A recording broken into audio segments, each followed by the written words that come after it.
Welcome to the Fabulous 413. I'm Khalees Smith. And I'm Monty Belmonte. Coming up, Dave Hayes, the weather nut, with the scoop on the storm. And Hampshire College astronomer Dr. Salman Hamid on the Super Bowl and on a rare meteorite that hit the Earth last month. But first, we meet our heroes. Hello. Dot. Yeah. Nothing like a punctual rock star. Very rare.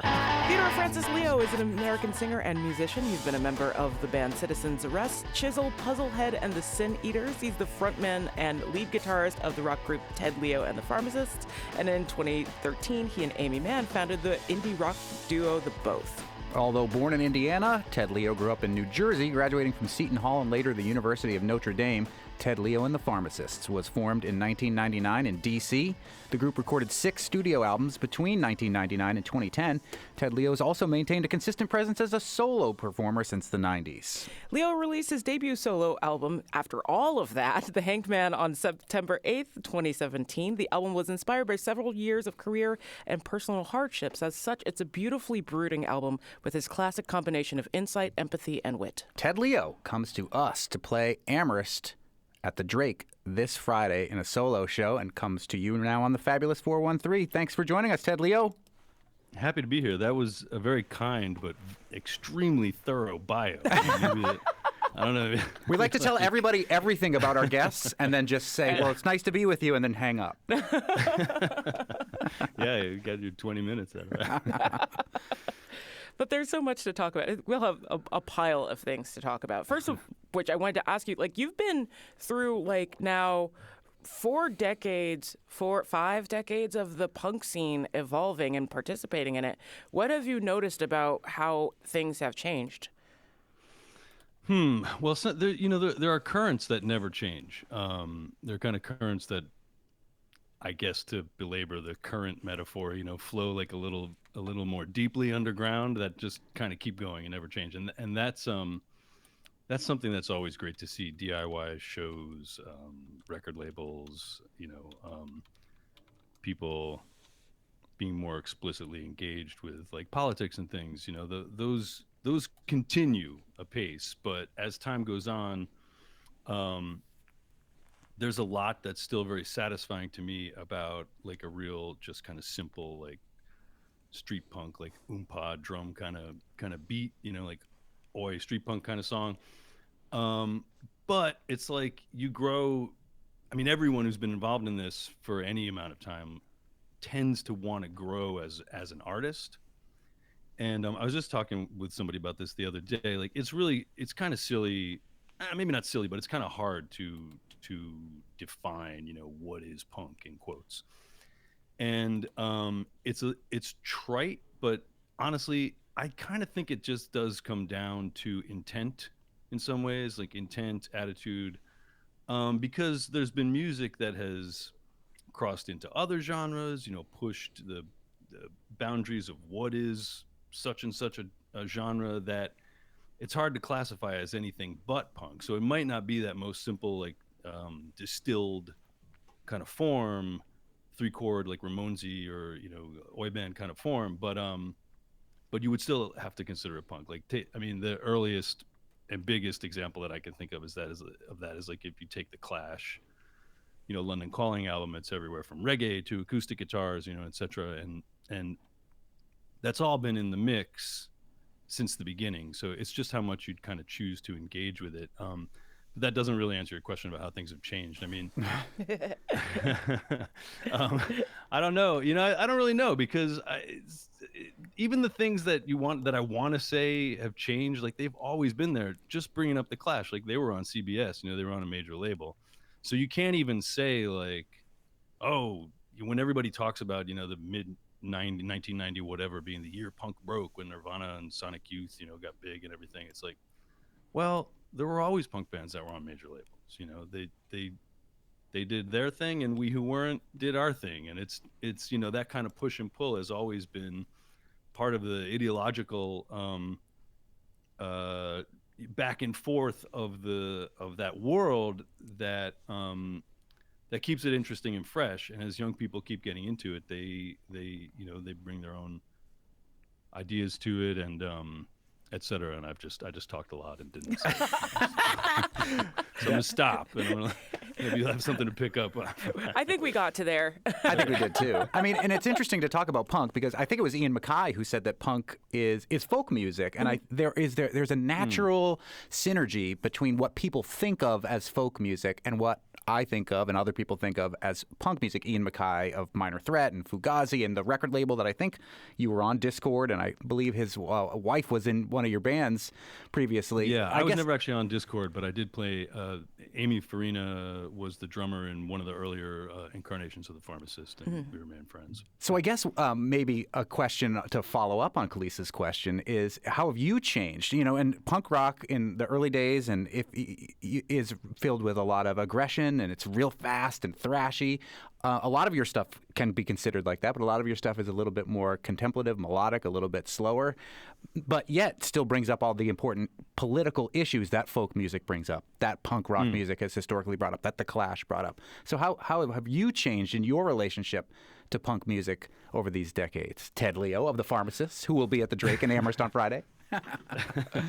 You know, honestly, like I think that the the ways in which I've changed the most are just kind of growing as a person, learning how to deal with other people who you deal with in your scene and in your bands and etc. And getting older and the physical challenges that arise with getting older and still engaging in that world. You know, becoming a better songwriter, not feeling so fettered by the the kind of seatbelts that we place on ourselves when we want to be considered part of a world or a genre or something, you know.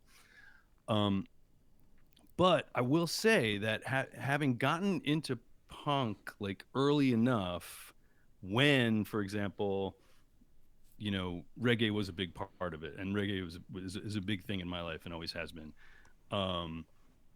The ability to like make something a little more jangly and not so like hard driving, you know, electric guitar-y was always kind of part of it in the earlier mix, in the early 80s, late 70s and early 80s. When I started the band called Chisel that I was in, we started in like 89, I guess, kind of concurrent with playing in other hardcore bands, but you know, we were much more of like a mod soul kind of punk band.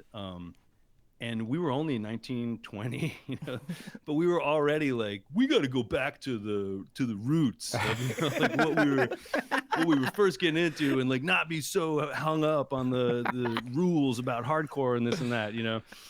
So young and already like over some of that stuff. And you know, that was the first step, taking that kind of shift seriously, like throwing off some of those social constraints and rules about like what you can and can't do within hardcore or punk, was probably one of the bigger pivotal moments when you ask like what's changed for me, because then I was able to just start becoming a better songwriter, honestly, and just think like not being so hung up on where it fit in, and just trying to make the song fit to itself the way it should, like a puzzle or something.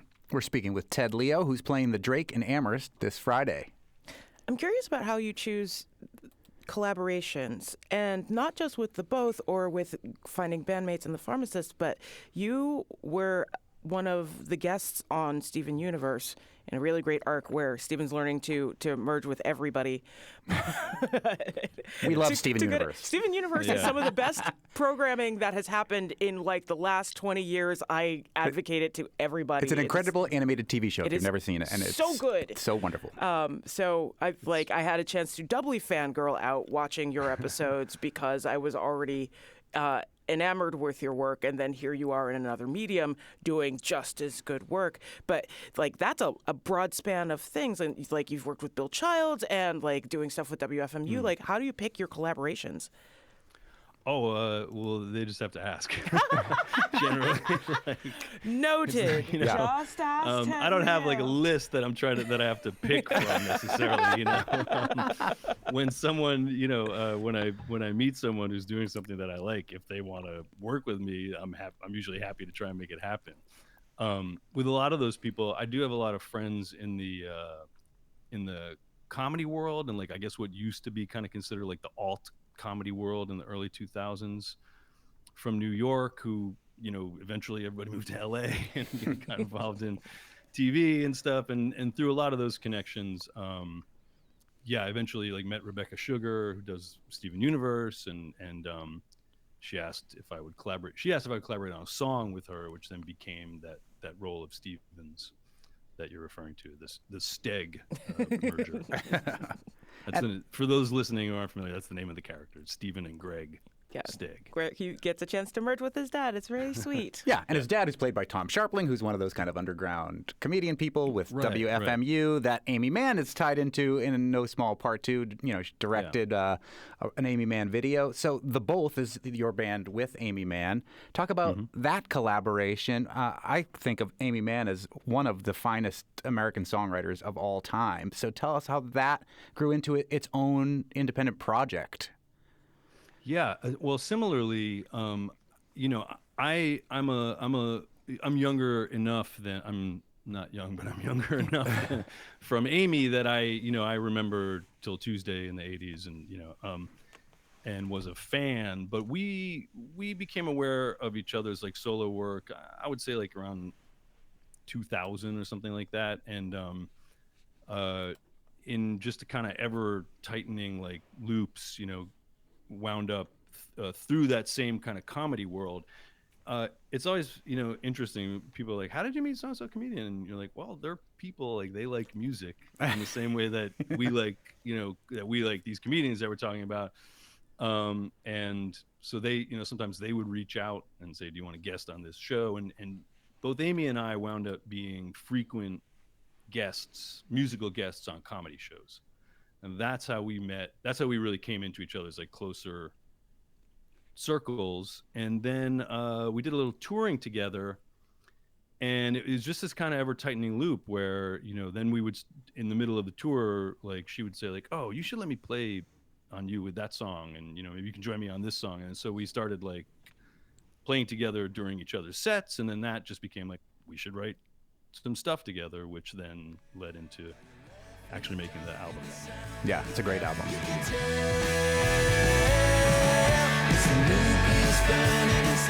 On the way, more with Ted Leo playing the Drake in Amherst this Friday. You're listening to the Fabulous 413 on 88.5 NEPM.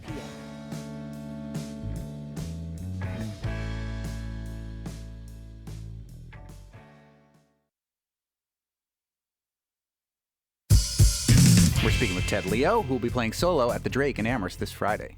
I wanted to ask you about the evolution of your own songwriting, because the songs that you wrote for Chisel are so different from the songs that you wrote for the Pharmacist, for You and the Pharmacist, from the stuff that you wrote with Amy Mann, and then your solo album, which is entirely different, I feel like, tonally from the other three things that I mentioned. How do you feel about the evolution of your own work, and how do you think that your solo stuff is going to continue to evolve? Well, I totally respect the listeners' right to have their own reaction to everything that I do. I mean, there's threads, but I don't think much of it is vastly different from any other part of it. I think that at the very least there are through lines that are pretty easy to follow if you try to follow them. They might not jump out, but and I think that even when it comes to the record with Amy, there is like a Venn diagram overlap area with us, and so if you're listening to stuff from either of ours that isn't part of that overlap, you might go, that's a weird idea that those two would write together.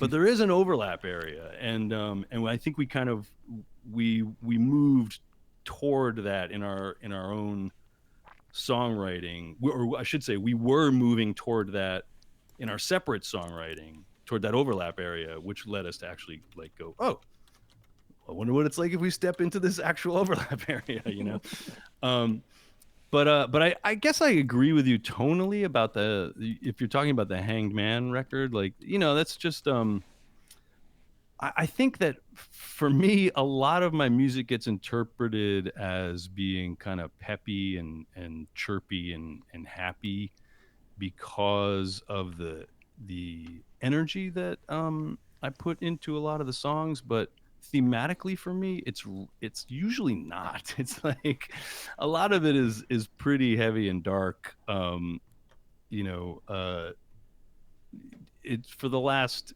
X amount of years, 25 years, it's been like trying to reach toward writing about some of the good things in life, but never quite able to pull that out from under the constant, the large umbrellas that bear down on America with war and racism and etc. It's like maybe I wind up being a little too subtle about that stuff sometimes, which is probably good for selling records. Not that I sell any records anymore, but for me, even going to the like darker stuff of The Hanged Man, which is about a tarot card, just content warning. It's not the Yeah. the thing. Appreciate that. Yeah. It's just kind of moving a little farther, to in one direction or another within a realm that for me is kind of always there. Ted Leo, we've mentioned that you come from the punk aesthetic and that there's a synergy between folk music and punk music. Your music, as you just said, has always had political underpinnings. I know you played Occupy Wall Street, if people remember that from what feels like an eternity ago. I know you were part of Dave Eggers' project in the lead up to the election of Donald Trump in 2016, where a bunch of artists got together, including Amy Mann, to make songs to try to, I think, maybe warn the American public about what was to come. Here we are again in 2024 and facing a very similar circumstance. What do you feel at all hopeful, and do you feel desperate? And how will your music be impacted by what we're all likely to experience for the up through November of 2024? Light questions. Yeah, right. Yeah. Well, you know what? I have my feelings about the docket that we're being offered to vote from. I'm not thrilled about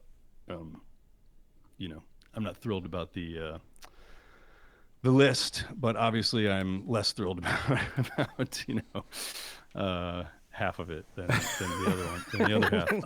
Being very diplomatic. As far as how it'll affect my music, I mean, this is the thing. Like going into Trump, I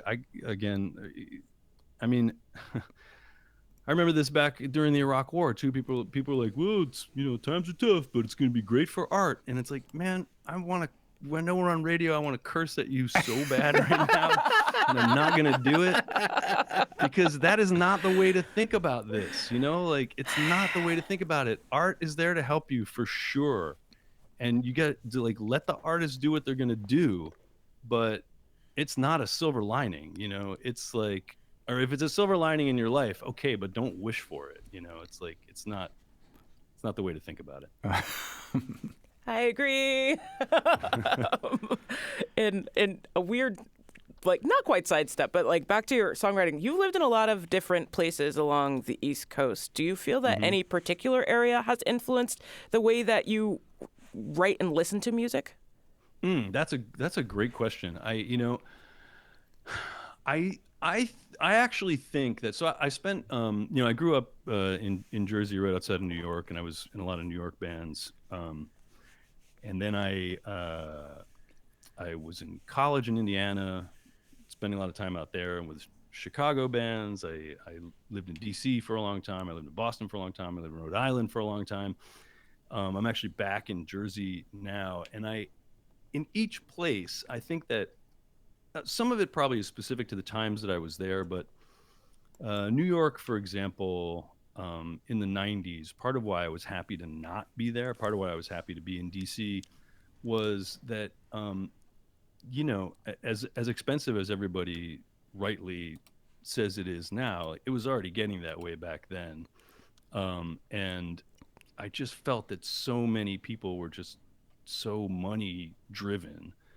And I think that my, like, I had a reactive reaction to that in my songwriting to a degree, where I sort of reverted to by the late 90s to really wanting to dig into like political songwriting again, not mess around so much with pop music. And I think that was a reaction to that. At the same time, in DC, it's impossible to escape the federal government. It suffuses the air. And I also worked for CBS News when I lived down there. Oh boy! And so it was like, that's in the air, it's in the water. You're thinking about it all the time. In Boston, I think in the music scene when I was there, there was a lot of university kids like transitioning in and out. It felt like a very transient city. And while I love Boston, and it is kind of like one of my mini homes, weirdly, there's a sense of being ungrounded there that I also think affected the way I was writing at the time. I got into a lot of more like noisy dubby stuff, like where things are just kind of floating, sounds are just floating around, and I know that sounds a little corny, but I actually really think that that's true. Well, we'll see what your visit to Amherst will bring to music. Well, it's just me and an electric guitar, so it's not going to bring. What is, like, you have this beautifully, it's not ominous, but it's in my like ideas, it's incredibly hopeful that there's things coming down the pipeline in 2024 for you and the Pharmacists. Yeah. We have so it is the 20th anniversary of the Shake the Sheets record, which is one of those records that I think a lot of people are like, yeah, it's so positive, and for me it was it's just not. like, I'm so exhausted. I'm so exhausted with this war and with all this stuff. So it didn't take too long to come back around again, but we're going to be doing some touring. And I think we're going to play that record, in honor of the 20th anniversary, plus other stuff. So. Excellent. Ted Leo solo this Friday, along with Will Daly, at the Drake in Amherst. Thanks so much for spending time with us today. We're looking forward to the show. That was great talk. Thank you. Thanks for having me. And find out more about what he's up to on his Patreon. Yeah. Do you believe in something? Check out thedrakeamherst.org to find out all about Ted Leo's show this Friday. And again, it's Patreon for more about his music in general. We'll hear about the oncoming storm from Dave Hayes, the weather nut. But next, Salman Hamid tackles the superb owl and more. You're listening to the Fabulous 413 on 88.5 NEPM. Let's do it. To boldly go where no man has gone before. Time for some more kitchen table astronomy with Hampshire College astronomer Dr. Salman Hamid at your Amherst kitchen table. But before we get to the stars in the sky and the shooting stars, let's talk about the stars of the Super Bowl. You watched the Super Bowl last night. What'd you think? I thought the game was great. And I know we are in New England, so we are not supposed to talk about any other dynasty than the Patriots, and we are not supposed to talk about any other quarterback than Tom Brady, but no, I thought the game was great. And whatever the Black Ops and the Pentagon and CIA have done, I think they engineered the game perfectly. I think so too. They made it exciting because, so many times we hear sort of like, conspiracies that are boring. Yeah. Like, going to the moon, right? Like, that's a boring conspiracy. That's a boring conspiracy. Like, Kubrick, he did it. Everybody knows that. But this one, I think they made it exciting. They made it a little unpredictable. 4th and 1, who knows? Like, Going to overtime? Overtime, yeah. So I really, people spending time on their conspiracies, I appreciate it. Did you see what Biden tweeted out after the game was over? No, I He didn't. tweeted a picture of Dark Brandon, as they call it, which is the picture of Biden with lasers coming out of his eyes. And it said, just like we drew it up. If for those who haven't been following this, there is a legit conspiracy theory. I mean, it's not a legit conspiracy theory. Thank you. There legitimately is a conspiracy theory out there that believes that the Biden administration is behind Taylor Swift and Travis Kelce, who plays for the Kansas City Chiefs, relationship. And all of this has been orchestrated so that Taylor Swift will come out and endorse Biden so that Biden will win re-election. And so for the Dark Brandon meme to be tweeted out by the president last night as part of it is, I think, incredible. I don't know if that was part of the conspiracy or not, but Kelsey yelling out, "Viva Las Vegas." Viva! Viva! Las Vegas! I mean, to me, I was like, Taylor Swift is dating this meathead who is just like barking at the end of a game. What does she see in this guy? this is now we are going deep into this, okay?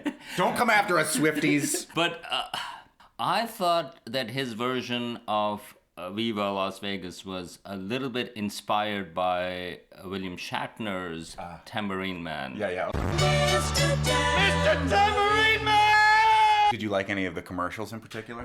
I thought Michael Cera, he's always really good for CeraVe. I'm Michael Cera, and human skin is my passion, which is why I developed this. CeraVe. Oh. Yeah.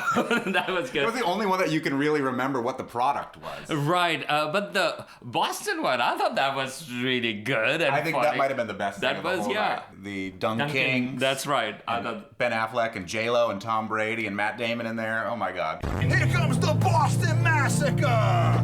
The Dunk Kings! Touchdown Tommy on them keys! Player coach. Got it. I'm open. And needs no introduction, my partner. Sometimes it's really hard to be your friend. You said you were gonna support me. Dunk Kings! Don't go away, my heart. Why you dunking me, girl? Why you dunking? Dunk Kings! My heart. How do you like them donuts? I'm so sorry. That was really funny. yeah, I thought that was fine. And overall, I think everything was very safe. There was no mention of any controversies or anything. So. Jesus spent $14 million to advertise during the Super Bowl, which I thought he maybe could have spent better. It's a choice. Yeah. I also loved the Christopher Walken impersonation ad. You know, you look nice. Okay, with that? Hello, Mr. Walken. Does this table work for you? I love that they used Neil Diamond, I said in an ad. People, I don't know if they know or not, but we are mutual Neil Diamond fans. Totally love Neil Diamond. Back to the real stars, Hampshire College astronomer Dr. Salman Hamid. As most people know, a shooting star is not a star. It's not a star at all. A shooting star is a meteor that's headed for a fall. As, say, they might be giants in a cover. When it falls to Earth, it becomes a meteoroid or a meteorite. And that's what we're talking about today. Yeah, so meteoroids, as you mentioned, fall from the sky and they provide you samples for which you cannot directly get. Although, just as an aside, sometimes you do go and get samples which, for example, a couple of Japanese space missions have done, and more recently, last year, there was a NASA mission that went to an asteroid, Bennu, and got a sample and brought it back, the mission OSIRIS-REx. By the way, they had a lot of trouble opening the container in which there were these samples of this asteroid. They finally did it. They just needed, to put it underwater. No, that's not true. But they managed to do it. But other than that, the way we get information about, a lot of information about the solar system, what it was made up of, especially early information about the early solar system, comes from these meteoroids that have been roaming around our solar system, and then when their path intersects with the Earth, they land here, meaning to say they crash here oftentimes. If they are bigger in size, they can cause a lot of damage. Dinosaurs, rest in peace. Yeah. But then there are a lot of smaller ones. To date, I think there are over 70,000 or so pieces of meteoroids that have been recovered here on Earth, so found them. Which is great because it costs a lot of money to go to Bennu and try to take a sample and bring it back. This is like special delivery from the universe. It's like, an Amazon purchase. Comes right to your door. And people often go, for example, to Antarctica because you can actually find them right above. You have snow there, and then you can just see, hey, on top of it, there is a black rock in there, and you go like, well, that must have come from the sky. Or you can do the similar type of thing in desert. But early this year, in fact, on January 21st, there was a meteoroid that fell close to the city of Berlin. And the interesting thing about that was this is a small meteorite, I think about a size about a meter or so. But before it came through the Earth's atmosphere, it was already being tracked by an amateur astronomer. He was like, okay, well, this had been marked. It was about a meter big. And he's like, well, it's going to come through the atmosphere and crash on Earth. And you want to get meteoroid samples sooner when they crash on Earth because before they've been really contaminated by Earth. And so this particular meteoroid, it's called 2024 BX1. As predicted, it went through the Earth's atmosphere. It was being tracked. It formed a fireball because it was bigger in size. And from the color of the fireball, you could actually tell what you would expect, what it would be made up of. Because the colors will indicate what materials are made of. They burn at a certain color in the light spectrum. We learn a lot about the universe through spectroscopy like this. That's right. And then the way it was moving, the way sort of like in the fireball was, they could actually figure out approximately where you can find these, or this little piece, or these little pieces that are left over. And then immediately after, a team of meteoroid hunters, actually led by an astronomer from the SETI Institute. He actually was Search for extraterrestrial intelligence here in the U.S. Here in the U.S. And he actually flew immediately from California to Germany because because it was expected it was around there. And they actually found small pieces, ping pong ball, walnut-sized pieces of this meteoroid. But what's interesting is the meteoroid that they found is a particular type called an aubrite. Wasn't she the Secretary of State? No. This is aubrite. So these are called aubrites, and they are actually a bit different, and they are much rarer. They look more like rocks here on Earth. Because the other meteoroids, when they go through the atmosphere, they become like glass-like and they look like black. Because they get burned up through the atmosphere. And they're oftentimes, they have a lot of iron in there, iron and nickel. This particular meteoroid actually has like more translucent glass. And they found these pieces, and so far we have found, and by we I mean humans, have found out of those over 70,000 meteoroids, only 80 of them have been of this particular type. So it's really precious. And these type of meteoroids are named after the first one that fell in a small town in France, Aubre.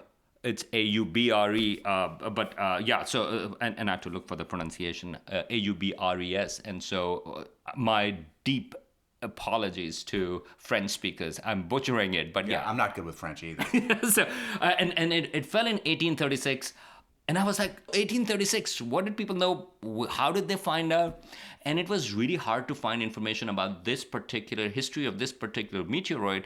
But I did find in the catalog of collected meteoroids, because it lists where they are and how they were found, because all of this information is important scientifically. And it turns out this town, and I looked for it even today, the town's population is 420. Uh-huh. And so it's a small town. They love their marijuana there. This meteoroid fell on a paved pathway. So again, 1836, next to a shepherd. And the shepherd picked it up and actually brought it to his master. And again, I'm using air quotes in there, to his master. And his master actually broke it into a smaller piece. It was actually almost a kilogram in size. And he broke it up into a smaller piece and put it on a shelf. And 10 years later, somebody looking for and found out and heard about, that this piece of rock had fallen, wanted to get it to a museum, and he got it in 1845 from this person. So that, I think it's a fascinating story that obviously people actually value things that fall from the sky. There have been sacred traditions about that. American Museum of Natural History has a meteoroid as well, Tomanovus meteoroid or Willamette meteoroid, but it's an iron meteoroid that has kind of like holes in it which can hold water. And so Native American, the indigenous tribe, Tomanovus tribe near Portland, Oregon, they actually thought that the water that collected in there was sacred water, and so it was used for medicinal purposes and other things. Same story has been repeated over and over again in human history, because you go like, hey, wait a minute, something fell from the sky. In Islam, in the Kaaba that's in Mecca, the sacred space, on one side there is a piece of meteoroid. There is a debate about whether it's a meteoroid or whether it's sort of like, something that got melted by a meteoroid. And people kiss that as a sacred gesture towards it. So these meteoroids hold a lot of meaning for humans, but also they provide clues about the solar system. And in some ways, scientists also consider them as sacred. Or, I mean, what is sacred? I mean, something that you value, something you find very precious, something that you think it gives you information beyond just simply what it is. And so scientifically, these meteoroids are actually a window into the formation of our solar system. So what's cool, Mr. Universe, Hampshire College astronomer, Dr. Salman Hamid, about these aubrites is that A, it's named after this place in France. It's a very specific type of manifestation of the way that the materials it's made of, and it's very rare in the history of meteorites that we've found, and that this one that just fell in Germany earlier this year might be connected to another place in the solar system? Yeah, so there is a debate about the origins of these aubrites because, as I mentioned, they are different from most of the asteroids that fall. And most of the asteroids come from, for example, the asteroid belt. They are sort of like leftover material. This is between Mars and Jupiter. These are pieces of rocks that didn't form. But then astronomers have found, or meteoroid hunters have found, I think about 500 that have come from the moon. Things strike the moon and they can actually eject from there. And also about 300 from Mars. Well, these aubrites, some people think that it actually has come from the planet Mercury. That is really rare. And again, as I said, only 80 of those have been discovered. There is an idea that early in the history of the solar system, just like the Earth was hit by a large body that ended up actually creating the moon, we think that Mercury was also hit by a body and it actually ejected some of the material and some of the material that, of course, what Mercury was made up of, and that these particular type of asteroids, those are actually pieces of Mercury. And this particular aubrite that was discovered, that actually went through our atmosphere on January 21st, it was picked up. Humans picked up those pieces on January 25th. We think that the analysis suggests that it may be a piece of the planet Mercury. When we go outside during certain times of the year, on a clear night, we can see a meteor shower. We can see these shooting stars, which again are not stars. They're wonderful to see, but remarkably common. Even tonight, you might, if it's clear enough, you could go and potentially easily see a shooting star. Why, if there are so many shooting stars all the time, do we only have 70,000 over the course of human history of these pieces that we've been able to find and analyze? Most of the things that you are seeing in the sky as shooting stars, those are like size of dust grains, so those are really tiny and they all burn up. But even though they're so tiny, they burn so bright that we see them. That's exactly right. So look for, so occasionally you see a bigger one where you see, oh, there is a glow. You can see a green one, for example. It's burning up in the atmosphere, and it provides a particular information about that as well. Those are the fireballs. So there is a likelihood Not the whiskey. Those are gross and will kill you. The material can survive to the ground. And about 10 years ago, I think there was that the one that exploded over Siberia. Yeah. Which the a lot of videos people are actually, incredible. Yeah. Because during the daytime you could see that, and then they actually found this piece, actually a large piece of rock that was to the ground. So that's one of the reasons that you see a lot, because there is a lot of dust grains that are in the atmosphere, and as they go through, they burn up. And on average, if I remember correctly, you can actually see about 8 an hour on a normal night, and of course when there are meteor showers, and what that means is basically Earth is going through some dust that is left over, oftentimes from comets. So our Earth's orbit passes through that leftover dust, or whatever you want to call it, and as it goes through, those dust particles go through our atmosphere and give us a spectacular show. And of course, it is also responsible for all of our wishes to come true. Right. So that is really a crucial part of the purpose of those dust grains burning up in the atmosphere. So that's the reason. And also 70% of the Earth is water. Out of those that survive, they go into the ocean. I look at the other way around, that actually it's quite incredible that we have found 70,000 of those. I wonder when Taylor Swift's star will stop burning so bright, crash through the atmosphere. Maybe somewhere in Las Vegas with her meathead of a Super Bowl winning boyfriend shouting the whole time. Viva! Viva! Las Vegas! I have mixed feelings about that. I can't believe we're back to Taylor Swift, but I have mixed feelings about that, meaning to say, I think from what I know, from my deep research into the Kelsey and Taylor Swift phenomena, I think he's a nice guy. He seems like a nice guy. Great voice. I think she's flying a little too close to the sun. They already have a comet named after her, right? Swift Tuttle? No.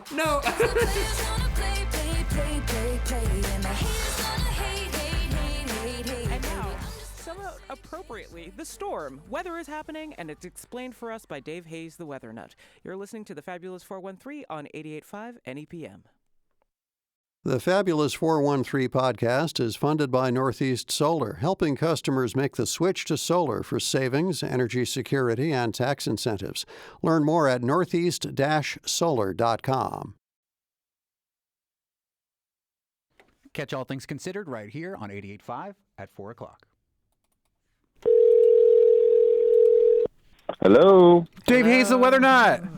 Monty Belmonte. And Khalees, too. Hi. Hi, Khalees Smith. Hi, Dave Hayes. How are you doing? Good, and you? I'm good. Yeah. Tired. Because whenever a storm like this is a brewing, Dave Hayes, the Weather Nut, is a working. And for those who don't know who Dave Hayes, the Weather Nut is, he's got 50,000 plus Facebook followers where he does what I call armchair meteorology, but is beloved by tens of thousands in the greater Western Mass region with these forecasts that lack the drama and the hype that perhaps some other meteorological outlets would push out there. And as many people know, we're expecting something to happen this week, Dave Hayes, the Weather Nut. So what are we expecting? It's been a very challenging forecast, actually. I mean, there's definitely a storm that's tracking through and kind of out of the deep south today and tomorrow. And originally it was thought that this was going to be kind of like a widespread 6 to 12-inch snowfall and maybe a little bit more in some areas. And then, like the weather does, some subtle changes downstream. Downstream just means where the weather's coming from. In this case, is kind of down towards the Texas, Louisiana area.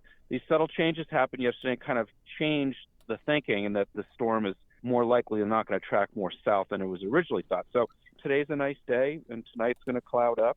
By tomorrow morning, we should be seeing snow moving in kind of either side of sunrise, I'd say between 3 and 6 a.m., 4 and 7 a.m. It's going to be interesting to see what happens because this storm has trended south. I think the brunt of the storm, whatever it presents to us, is going to be sometime between 9 a.m. and 1 p.m. It's not going to last very long. It should be out of here by, I think, mid-afternoon. It should produce generally I'd say like a 3 to 7, 4 to 8 inch snowfall in the valley. It could be, I think it will be more in kind of Springfield to Worcester Point south in northern Connecticut. I think it could be as much as 7 to 14 inches of snow, especially as you go deeper down into Connecticut. But I think it's going to really be a lot less up in towards Greenfield and points west from there, up into southern Vermont, southwest New Hampshire. It might not be much at all. It might just be like 1 to 3 inches of snow. And there's a low chance, based on some recent guidance, that this whole thing could either bust to the downside or really just hit those low ranges, just become kind of like a 1 inch north to 7 inch snowfall south. So that's how it looks at the moment. What is the thing about changes in the south that makes such a big impact here? There's plenty I still don't know about it, but I know that part of it, there's always the common kind of understanding that, there's 93 radio sonde or balloon launch sites from the National Weather Service across the country. And so, they launch these weather balloons and they kind of go up, and they track and report back all of the different kinds of data, whether it's pressure or temperature or wind and wind direction and dew point and all those things, moisture content. And those only go up twice a day in the country. And they're much more sparse over the southwest U.S. And, weather typically comes west-east across the country.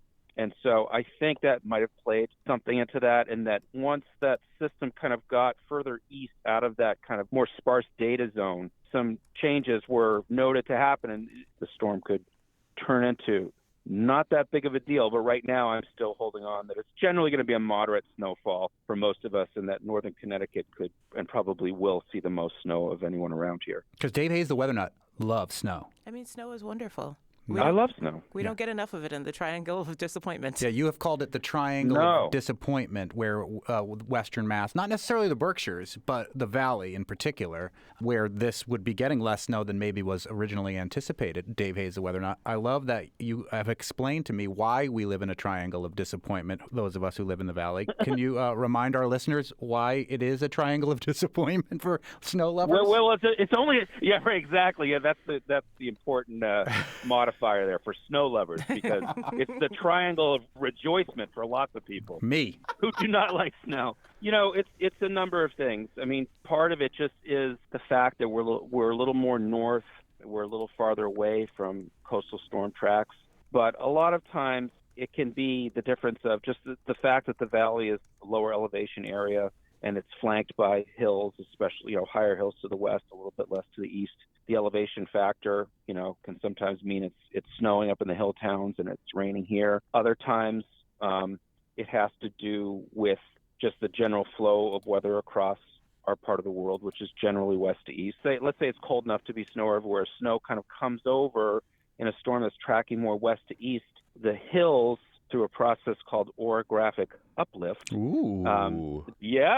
Multiple syllables. Fancy. There. Yeah. The hills create their own weather. They force air. Air has to rise over them. When air rises, it condenses. When air condenses, it precipitates out the moisture in whatever form it is, depending on the temperature. And then as air comes into the valley, it tends to sink. Air that sinks is also known as high pressure or higher pressure. When you have high pressure overhead, it's clear out. That air's sinking, drying out. It's a drying motion. So sometimes the valley will, you'll get what's called shadowing, where it'll snow pretty good, to the west of us, and then it kind of dries out and it's less so here in the valley, and then it kind of picks back up and accumulates a bit more over in like the Worcester Highlands and stuff. So there's a few different reasons why our beloved valley is disappointing for snow lovers. But great for me. So to sum up, but great for Monty. Yeah. That's right. Yes. To sum up Dave Hayes, the weather nut's forecast about this storm that is expected tomorrow, sometime before or after sunrise. Most of the stuff's going to happen during the morning and the early afternoon, and then it's going to be out of here. And it's looking, unless you're southerly like Connecticut or those regions, that it might be more disappointing if you like snow, fewer inches. Yeah. I mean, the further north you go, the more disappointing it will become for you if you love snow. That's not the way it's supposed to work, Dave Hayes. Well, with our mountains and the Berkshires, and we just learned that's why we're sad. People in the valley are sad because of the Berkshires. We blame you. No, we blame you, not. Berkshire. No, we don't. No, we love the Berkshires. No, we don't. We sure do. No, we don't blame the Berkshires. Scratch that. We love the Berkshires. Dave Hayes, the weather nut. But yeah, it's like a moderate snowfall. That's what it looks like tomorrow. I like it. Then we all win. You get a little snow, and I get a little snow. Next time we'll actually ask you what the difference between a nor'easter and a blizzard is, because I genuinely don't know. Quickly, is this a nor'easter? It is a nor'easter. Yeah, I mean, it's the storm is definitely going to be deepening. It's just going to be passing pretty far south of us, and it's going to create some northeast wind gusts. I'd say probably like 15 to 25 miles per hour or so. It definitely qualifies as a nor'easter. And blizzards just have faster wind speed, right? Blizzard doesn't have to be a nor'easter. A blizzard basically is defined by you have to have sustained or frequent wind gusts of 35 miles per hour or more, along with falling or blowing snow that creates a visibility of a quarter mile or less. So in other words, you can have a ground blizzard. You could have had like a powdery snowfall that fell 2 days ago, and then a big wind comes through and it's blowing 50 miles per hour through the day. That's a blizzard, even though it's not actively snowing, although most blizzards are when the snow is actually falling from the sky. Love it. Ground blizzard sounds like a band. Yeah, totally. All of these things sound like great band names. Totally. I think we should form that band, actually. Okay, I'm down. Dave Hayes is in a bunch of bands and plays bass excellently. When he is not forecasting to the 50,000 plus people on Facebook, he's also on Twitter, and you can support his forecast by going to westernmassweather.com. Thank you so much, Dave Hayes, the Weather Nut. Thank you, Monty. Thank you, Khalees. Of course. Do you Tuesday on the Fabulous 413, laissez les bombes temps rouler, because it's Mardi Gras. And there's an organization out there seeking to give that party a little focus by bringing art to the people in order to evoke change on both climate and racial levels. So we'll speak with the folks from Blues to Green about building community through music, their annual jazz festival held right here in Springfield, and the legacy of saxophonist Charles Neville that inspires and drives them, and find out all about their event that's happening at White Lion on the 13th, which, by the way, that's tomorrow. Fat Tuesday is tomorrow, so make your plans to be at the brewery celebrating even though there's snow. Special thanks to Spouse, doing this song with Dave Hayes himself. They tricked Dave Hayes into playing bass on this song. He didn't even know he was playing bass on it. And JJ, who's been on our show a million times, then presented this Dave Hayes, the Weather Nut theme song, which I know, love. It's a beautiful, beautiful community effort all around. I'm Khalees Smith. And I'm Monty Belmonte. We'll see you tomorrow on the Fabulous 413. Yeah, the guy loves weather, and he's also a nut about it. That's right, it's Dave.